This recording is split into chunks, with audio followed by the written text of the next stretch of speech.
Nosso recorte hoje cuida da leitura e a lealdade. Sim, lealdade. Há e sempre houve, e sempre haverá, porque é uma dimensão da ontologia, um entrosamento muito grande entre a cognição reta e a atitude moral. Que é muito raro, muito improvável o avanço cognitivo sem um avanço moral junto. Tá? E dentro do que eu quero destacar na dimensão moral, vamos falar da lealdade. O que é ser leal? No sentido muito amplo, lealdade se entrosa com honestidade, num sentido de previsibilidade. O leal é nu. Ele deixa claro a que ele veio, ele deixa claro os movimentos que ele vai fazer. Outra regra absolutamente do domínio moral é que quando você faz, você só pode fazer bem a si fazendo aos outros e vice-versa. Tá? Uma pessoa leal para com a alteridade, ela é leal consigo, porque ela se mantém não dissolvida. O grande desafio nosso é não existir a desintegração. Já desde Platão está mapeado isso, quando você mente para alguém, o subcaráter que te cria, etc. Então o leal, ele é nu às pessoas, ele é nu para consigo. E isso é muito, muito sério. Quando a gente tem um valor muito grande, eu vou ter coerência na minha vida. Vou fazer as coisas pelos fins próprios das coisas que eu faço. Naturalmente eu vou ser leal com os terceiros, tá? Mas eu vou ter o aproveitamento disso, que é eu ganhar a minha coesão. E o que a leitura tem a ver com isso? Tem tudo a ver com isso, gente. Por quê? Porque as leituras têm finalidades. As leituras nos exigem atitude. Quando nós vamos ler um autor bom, nós estamos lendo para o fim de aperfeiçoamento. Se eu me dedico a uma finalidade de aperfeiçoamento, mas as minhas atitudes não coerem com isso, eu estou sendo desleal. Eu estou envolvido com um subterfúgio, vou ler o autor tal. Mas não é para um único fim que pode ser. O único fim de você ler uma coisa é você se aperfeiçoar dela. Tá? Então, se você lê e consegue se manter, ter essa clareza de visão, essa força de atitude, de coerir, você cresce, senão você não vai crescer. Então, é fácil a gente perder, por desatenção, essa lealdade conosco mesmo. Quando eu leio um autor, qual é o maior respeito que eu tenho que dar a esse autor? Qual a minha lealdade para quem escreveu? E quando você escreve, qual a lealdade que você quer dos outros?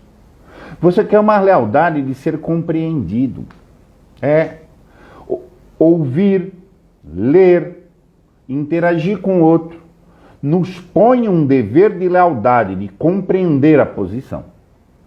Eu não tenho obrigação de concordar, eu não tenho obrigação de gostar, mas eu não tenho o dever gratuito de rixar. Meu dever é compreender, mesmo que eu não concorde.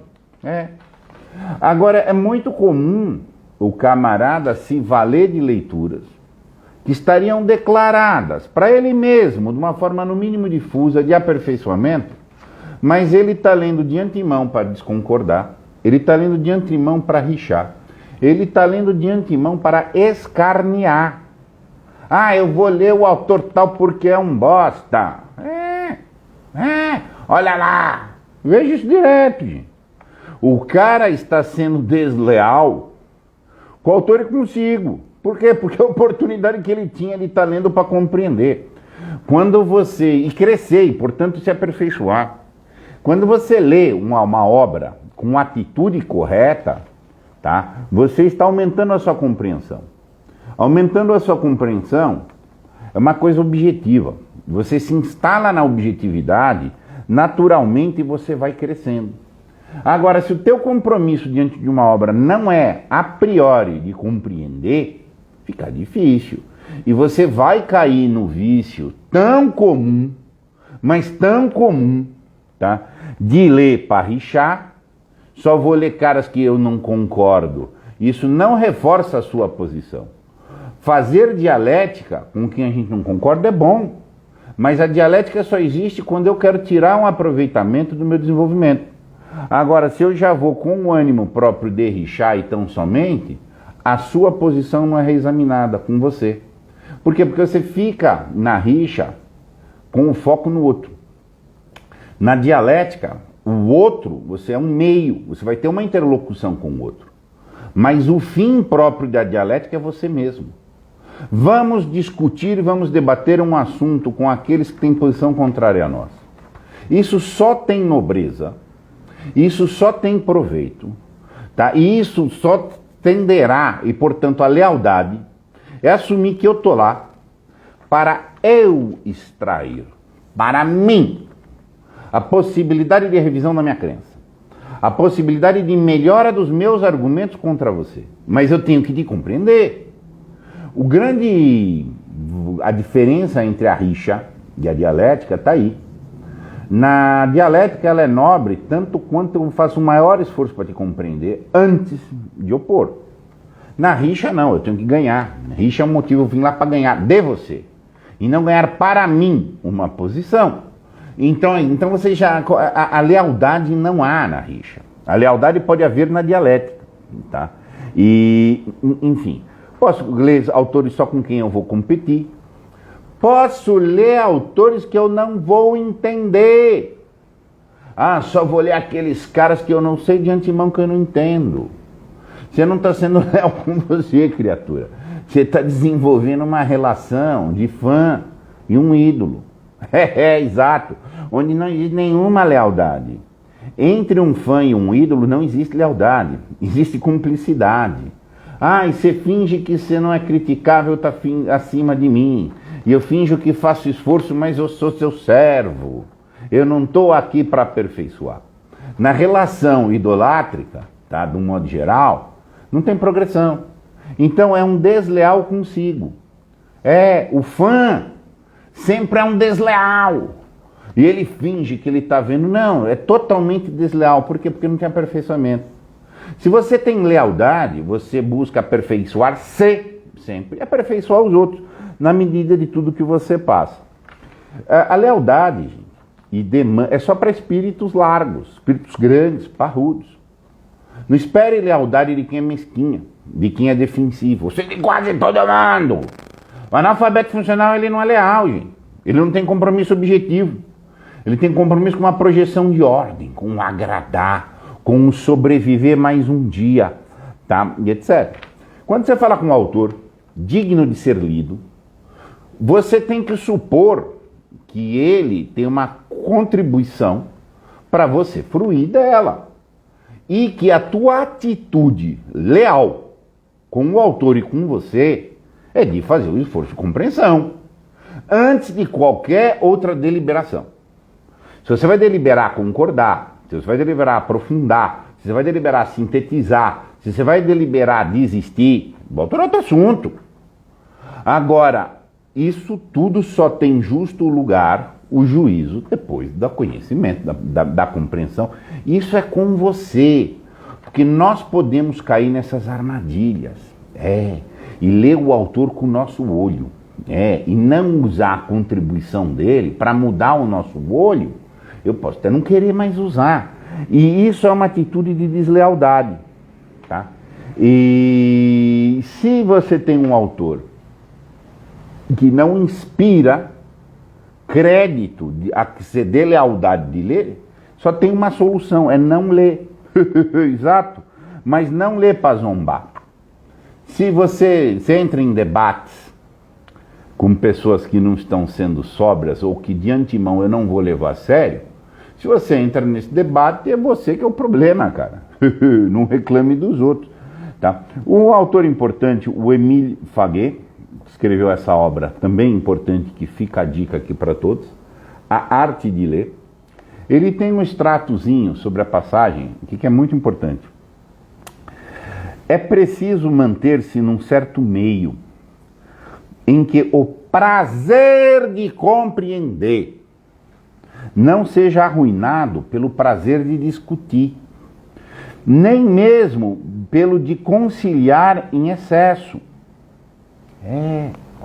Essas coisas dão prazer. O prazer está associado ao bem ou ao mal. Eu posso ter prazer em aprender. Que legal! Isso precisa ser educado. É o que Aristóteles iria chamar de maravilhamento. Eu entendi o que ele disse. É um prazer. Eu entendi algo sobre o que ele disse.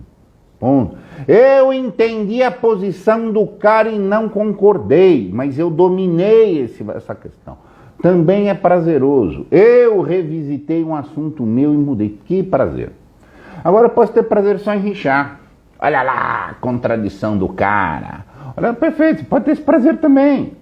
O prazer é a antessala do bem e do mal, gente. Você está entendendo? Então, assim, essa educação, esse do prazer, o refinamento aí do prazer, para ele ter essa conotação do maravilhamento. Tá o quê? Você só tenha prazer bons. Você só tenha prazer da edificação. Você só tenha prazer da progressão. É altamente prazeroso a realização. A felicidade é isso. Tá? A felicidade é é mais que o prazer.